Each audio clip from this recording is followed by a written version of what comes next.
magandang umaga sa lahat ng mga tatay. Happy Father's Day. It's June 13, 14 bukas do. It's Sunday. So bukas ang Father's Day.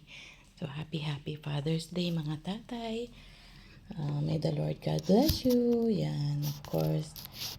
Na-remind yung father ko, no, but he's happy na kasi na kay Lord na siya. So, sa lahat ng mga tatay, sa mga kuya ko, uncle ko, lolo, sa mga nephews, and sa mga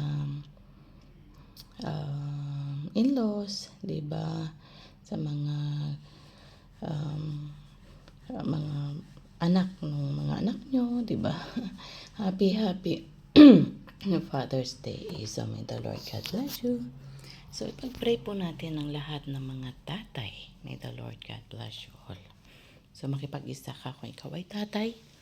Magiging tatay pa lang, makipag-isa ka ngayon. Dakilang Diyos, salamat po sa oras na ito. Pagpalain mo lahat ng mga tatay. Magiging tatay, uncle, at mga in-laws, o Lord God, son-in-law, Lord, kumalaw ka po, Panginoon, for being a father, Panginoon, kumilos ka. Especially yung mga single dad. Lord, ikaw po, Panginoon, na mag-provide sa kanila para sa kanilang mga anak. Comfort them, O Lord God. At manguna ka sa kanila, Panginoon, maghari ka, O Lord God. Father, maraming pong salamat dahil ikaw ang Diyos na tapat, ikaw ang Diyos na dakila. At pagpalain mo po lahat, Panginoon. Dahil ginugunita namin ang June is a Father's Day, O Lord God, kaya patuloy kang kumilos, maghari, O Lord. At Panginoon, hawakan mo kanilang mga puso na itaguyod nila ang kanilang mga anak para sa mapalaki ng maayos, O Lord. Provide all their needs. Yung mga nagtatrabaho, bigyan mo ng kalakasan, ng good health, palakasin mo. Magmuna ka, Panginoon.